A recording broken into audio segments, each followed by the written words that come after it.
Welcome back. This week, we got a first look at the revamped Big Ten Conference. Nebraska was among the teams who spoke yesterday. 6 Sports caught up with Nebraska defensive lineman Ty Robinson.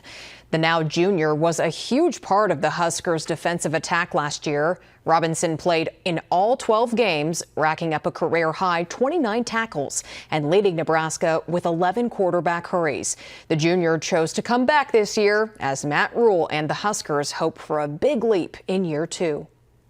I mean, the standard's the standard. As long as we keep it there and we know what we have to do and go out there, play as a unit. I mean, yeah, as much as we can do up front, I count on those guys in the back as well, and our linebackers, and making calls and, seeing the bigger picture than what we can just see up there in our little box window.